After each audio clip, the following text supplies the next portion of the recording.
You don't look so tough. Looks tough to me.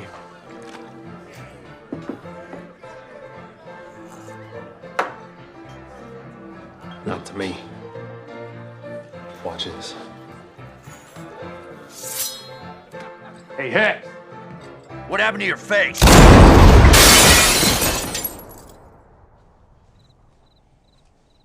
Got myself shaven.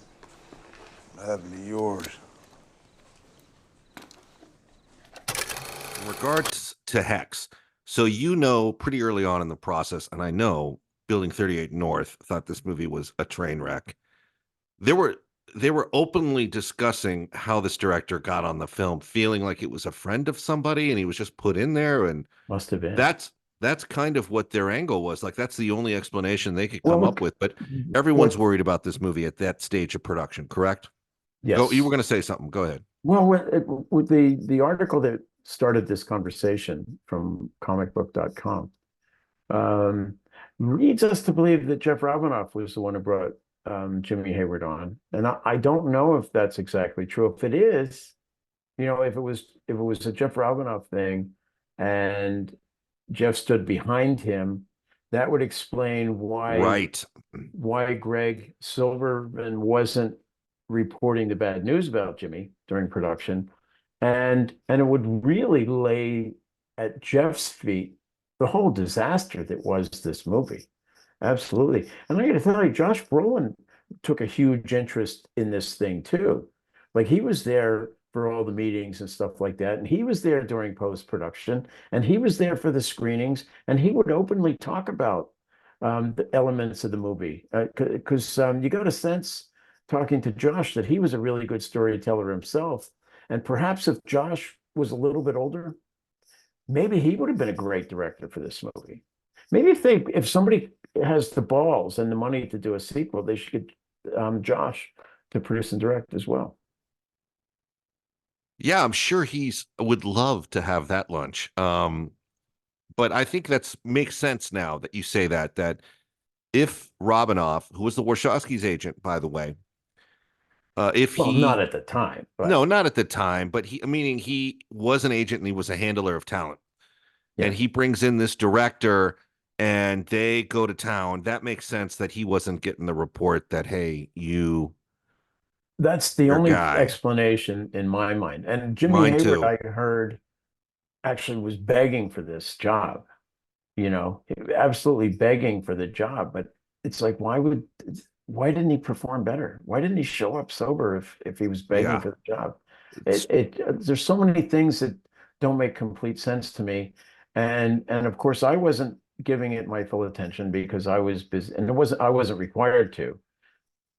I had a boss who was paying attention to it, and I had a production exec who was paying attention to it as well. I only got brought in because I would have been a presence on the stage that would stop arguments between producers and between Legendary and the studio, and I was a guy who could approve things as well. So a lot of times I was sent to do these tasks because they would behave better around me, because they all thought I was attached to Bob Daly.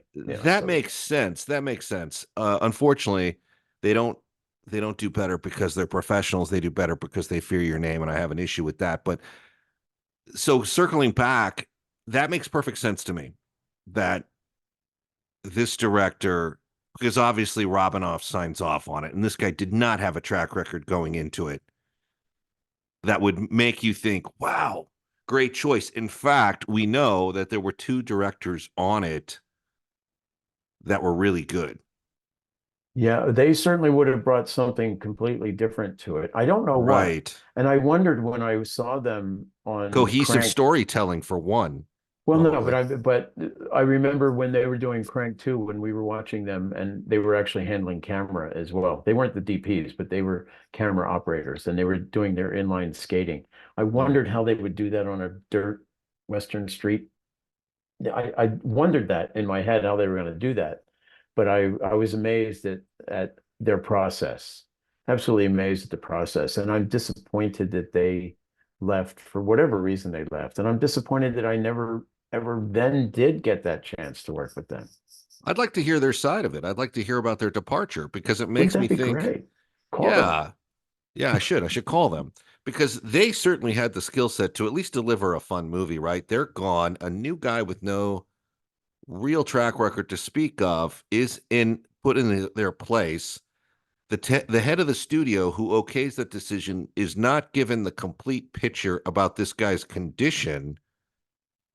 And it makes me think that Robinoff probably said, okay, hey, look, here's a smaller movie with a great cast. We'll put the right people around you. Go. We're going to give you this one.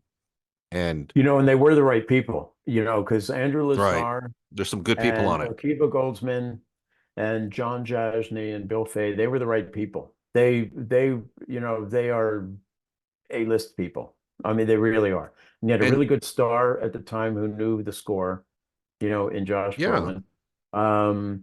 And John Malkovich, they were able to get John Malkovich for a price, although under duress, Um, And you could have brought in Bill Hader to ADR John Malkovich if he refused to do it.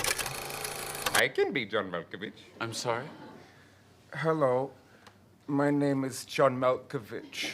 I don't sound anything like that. No, you sound exactly like this. No, I don't. Yes, you do. Oh, no. I think John would have refused to do it. John was No, he wouldn't have. It's a joke. And It's a joke. it was because he was doing ADR that I met him. So, Yeah. Yeah, for sure. For sure. Bill Hader's my solution to any technical ADR issue because he can pretty much do impressions of anybody.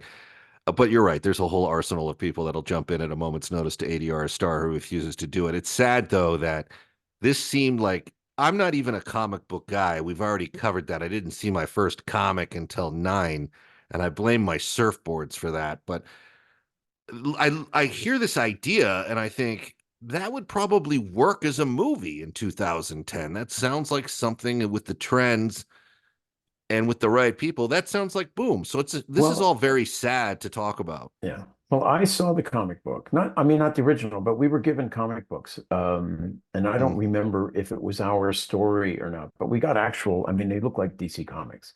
Right. And it was great because it gives you a reference. It's a storyboard. It gives you reference of what characters look like, what the costumes look like, what the sets are going to look like.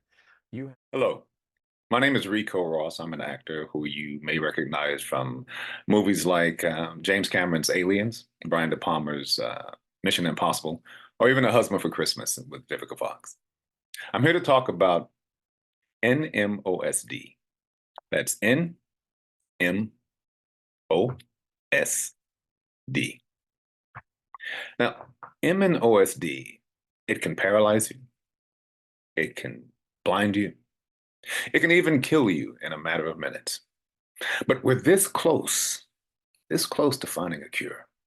And with that cure, here's a kicker. With that cure comes a cure for cancer. That's right, you heard me. A cure for cancer. The Guthrie Jackson Foundation, it's a charitable foundation. It's been around for about 15 years. And they bring together the best minds in medicine to find life-saving cures. So go to the Guthrie Jackson Foundation and donate today. As a matter of fact, do it now so you don't forget. That's what I'm doing. Take care of yourself and stay frosty.